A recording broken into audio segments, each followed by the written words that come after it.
Hello दोस्तों, स्वागत है आप सभी का हमारे यूट्यूब चैनल कामनी पटेल एजुकेशन में। आज मैं क्लास 10th वालों के लिए साइंस फर्स्ट चैप्टर रासायनिक अभिक्रिया वाला चैप्टर का मैं वन शॉर्ट वीडियो लेके आई हूँ, इसलिए आप वीडियो को अंत तक ज़रूर देखिए। इसमें आपका पहला चैप्टर ऑल कंप्लीट होने वाला है। बहुविकल्पी, अति लघुत्तरी, लघुत्तरी तथा विस्तृत उत्तरी के माध्यम से सारा मोस्ट इम्पॉर्टेंट क्वेश्चन इसमें कंप्लीट हो जाएंगे मात्र एक वीडियो में, इसलिए आप वीडियो को अंत तक ज़रूर देखें। तो देखिए, पहला नंबर है बहुविकल्पी। तो बहुविकल्पी प्रश्न दिए रहेंगे जिसमें आपको 4 ऑप्शन मिलेगा। 4 ऑप्शन में से एक ऑप्शन सही रहेगा, आपको उस पर टिक करना रहेगा, अपने जो उत्तर पुस्तिका रहेगा उसमें लिखना रहेगा। तो देखिए, एक समीकरण दिया है और पूछ रहा है जो ऊपर दी गई अभिक्रिया है वो किस प्रकार की अभिक्रिया है। तो आपको बताना रहेगा, आपको पहचान के बताना रहेगा कि वो संयोजन अभिक्रिया है कि द्विविस्थापन अभिक्रिया है कि वियोजन अभिक्रिया है कि विस्थापन अभिक्रिया है। तो जो ऊपर समीकरण है वो है विस्थापन अभिक्रिया, तो आपको टिक कर देना पड़ेगा, ये विस्थापन अभिक्रिया है। ये आपको पता होना चाहिए कि विस्थापन अभिक्रिया क्या होता है, संयोजन अभिक्रिया क्या होता है, द्विविस्थापन अभिक्रिया क्या होता है, तभी पहचान पाएंगे। अगला क्वेश्चन देखिए क्या कहता है। अगला क्वेश्चन है, नीचे दी गई अभिक्रिया के संबंध में कौन सा कथन असत्य है।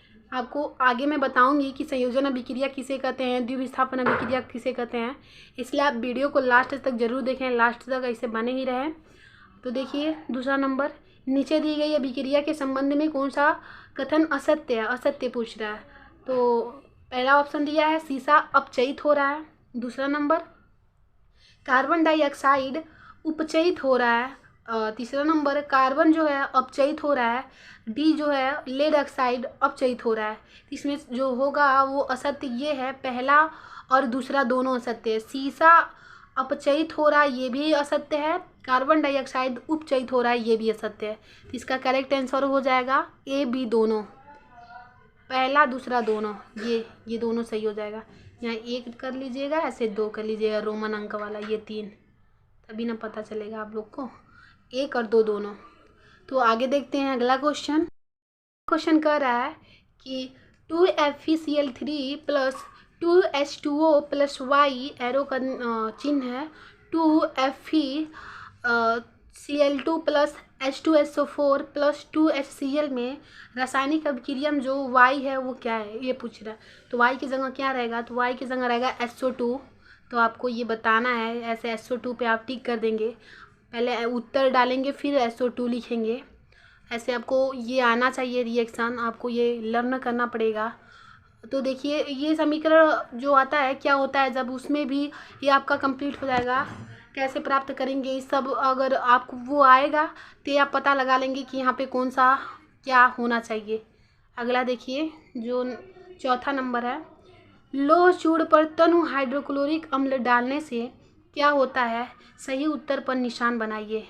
आपको बताना है कि लौह चूर्ण पर अगर हम तनु क्लोरिक अम्ल डालते हैं तो क्या होता है, सही उत्तर इसमें से आपको पहचानना है। 4 ऑप्शन दिया है। पहला है हाइड्रोजन गैस एवं आयरन क्लोराइड बनता है। दूसरा नंबर जो है क्लोरीन गैस एवं आयरन ऑक्साइड बनता है। तीसरा नंबर कोई अभिक्रिया नहीं होती है। चौथा आयरन लवण एवं जल बनता है। तो इसका सही आंसर हो जाएगा, इसका सही राइट आंसर हो जाएगा ए वाला, हाइड्रोजन गैस एवं आयरन क्लोराइड बनते हैं। क्या हो जाएगा, हाइड्रोजन गैस और आयरन क्लोराइड बनते हैं, ऐसे आप लिख देंगे। देखिए, हाइड्रोजन गैस एवं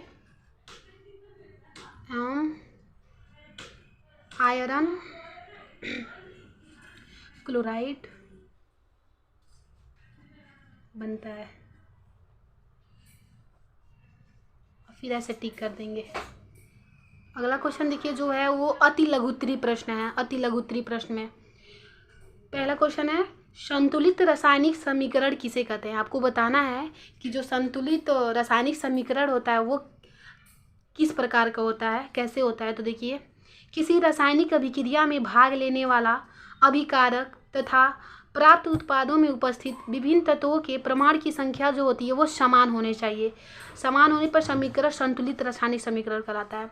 जैसे मान लीजिए इस साइड में जो अभिकारक है और उत्पाद है, दोनों की संख्या जो हो वो बराबर होनी चाहिए। जैसे कि एग्जाम्पल के थ्रू समझिएगा, जैसे 2 mg प्लस O2 है तो यहाँ 2 mgO, तो देखिए ये भी 2 है, 2 mg है, यहाँ O2 है, तो 2 mg या फिर ये 2O, ये समीकरण संतुलित है। अगर यहाँ पे मान लीजिए यहाँ पे 2 ना रहता, यहाँ पे 2 रहता तो ये असंतुलित हो जाता। बट देखिए यहाँ पे भी 2 mg है, यहाँ पे भी 2 mg है, यहाँ पे भी 2O है, यहाँ पे भी 2O है, तो इसीलिए इसे समीकरण हम जो कहेंगे वो संतुलित समीकरण कहेंगे।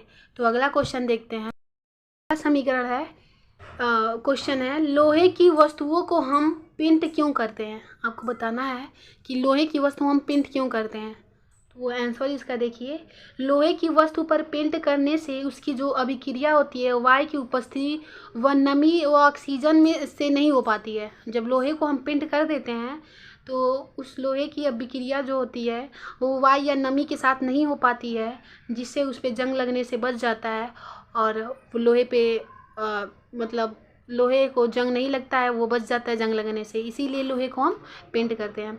तो आप नॉर्मल भाषा में भी लिख सकते हैं कि लोहे को इसलिए हम लोग पेंट करते हैं जिससे वो नमी और ऑक्सीजन से रिएक्शन नहीं कर पाता और जंग लगने से बच जाता है। बस ऐसे ही आप बता देंगे अपने शब्दों में, तब भी आंसर आपका राइट हो जाएगा।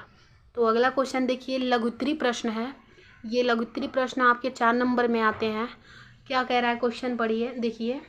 जब लोहे की कील को कॉपर सल्फेट के विलयन में डुबोया जाता है तो विलयन का रंग क्यों बदल जाता है। ये एनसीईआरटी क्वेश्चन है, 2018 में पूछा गया है, वेरी इंपॉर्टेंट है। तो इसका आंसर देखिएगा, लोहा कॉपर की अपेक्षा जो होता है वो अधिक क्रियाशील तत्व है, इसलिए यह कॉपर सल्फेट विलयन में से कॉपर को विस्थापित कर देता है। क्या कर देता है, विस्थापित, अलग कर देता है।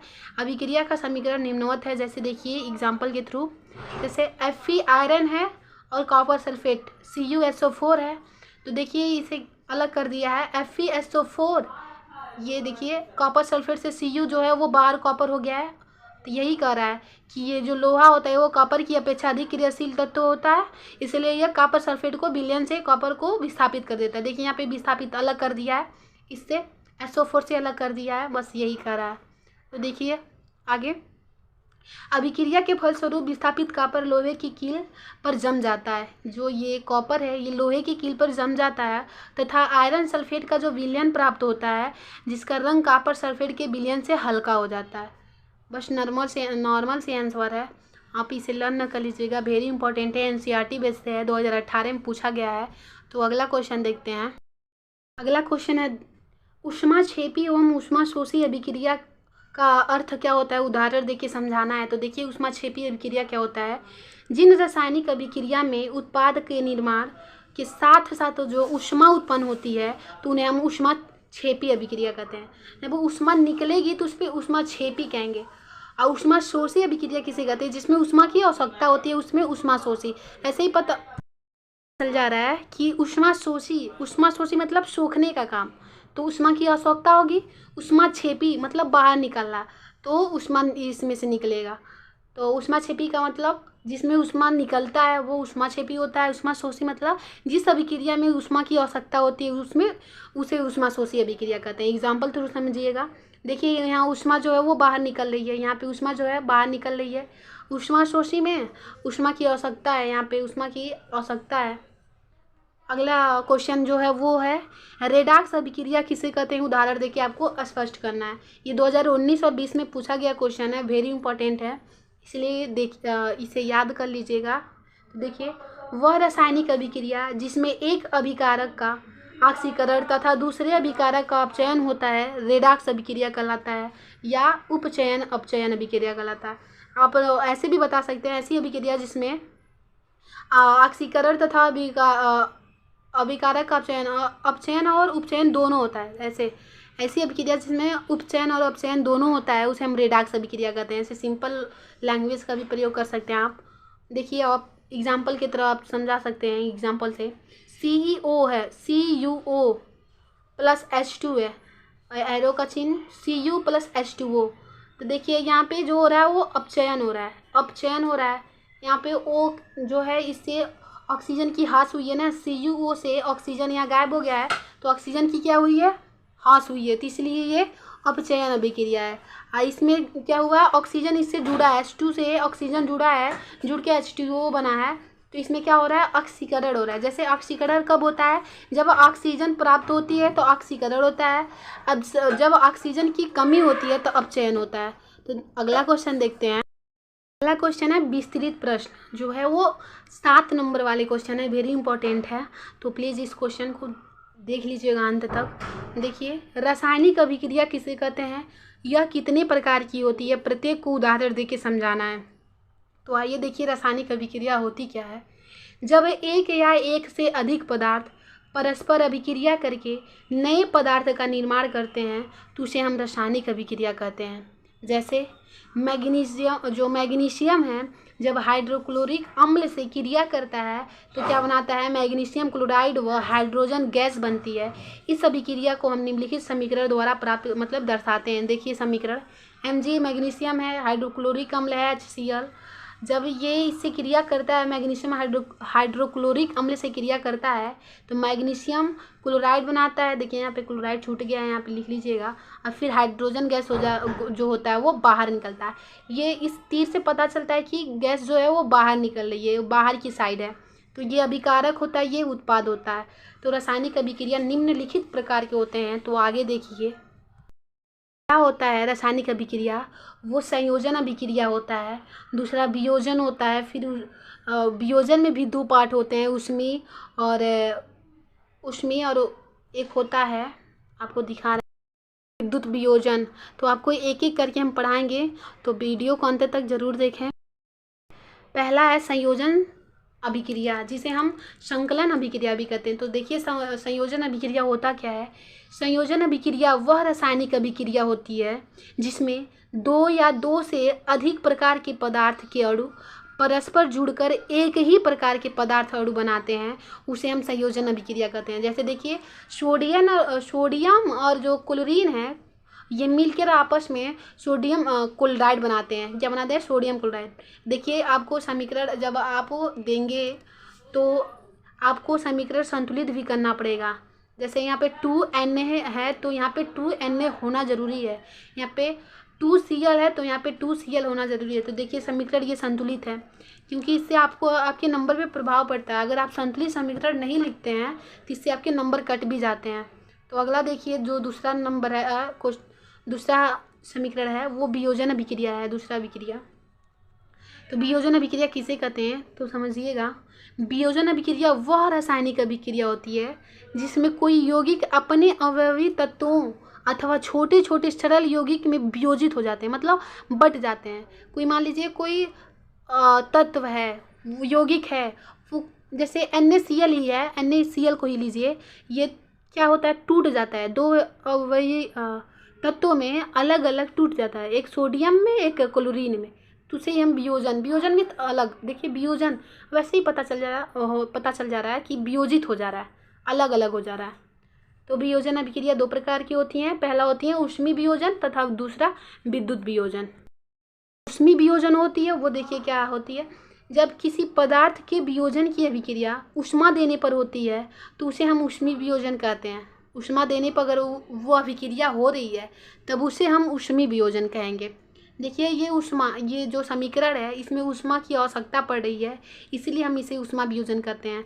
पोटेशियम क्लोरेट है, जब ऊष्मा के द्वारा अपघटन इसका करते हैं तो पोटेशियम क्लोराइड बनता है और ऑक्सीजन जो होता है वो बाहर निकलता है। तो दूसरा समीकरण दूसरा है वो विद्युत वियोजन है।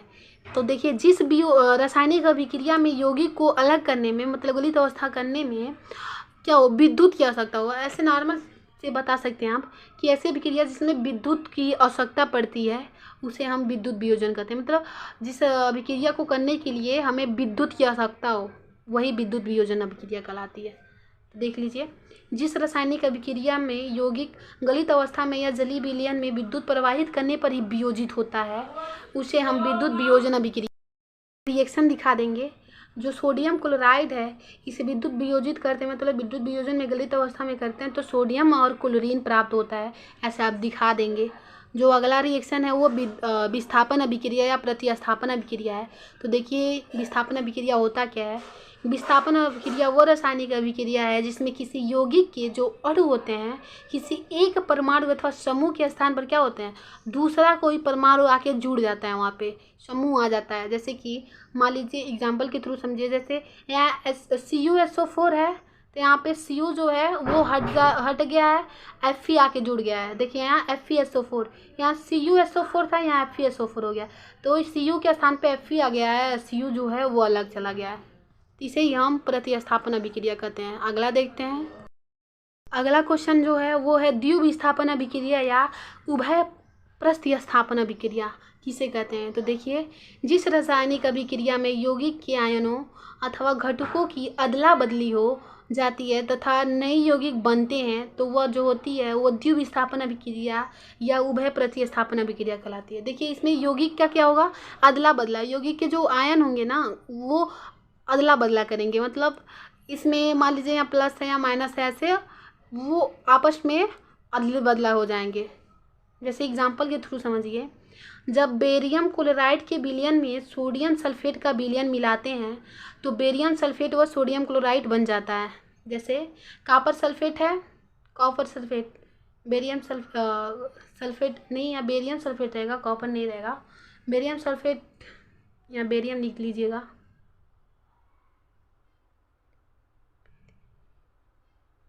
देखिए, ये बेरियम सल्फेट है, जब सोडियम हाइड्रोक्साइड के साथ मिलाते हैं तो देखिए कॉपर हाइड्रोक्साइड और सोडियम सल्फेट बनता है। ऐसे आप सब रिएक्शन में अभिक्रिया में आप एग्जांपल ज़रूर देंगे, उदाहरण बहुत मायने रखता है। आई होप आपको ये वीडियो समझ आया होगा। अगर वीडियो आपको पसंद आई हो तो प्लीज़ लाइक करिए। ऐसे ही हम वन शॉट वीडियो के माध्यम से आपके सारे कंप्लीट करवा देंगे, ऑल साइंस और सब्जेक्ट भी तैयारी हम कराएंगे। तो प्लीज़ अगर आपको वीडियो अच्छी लगी हो तो शेयर करें। अगर आप मेरे चैनल पे नए हैं तो प्लीज़ चैनल को सब्सक्राइब कर लीजिएगा।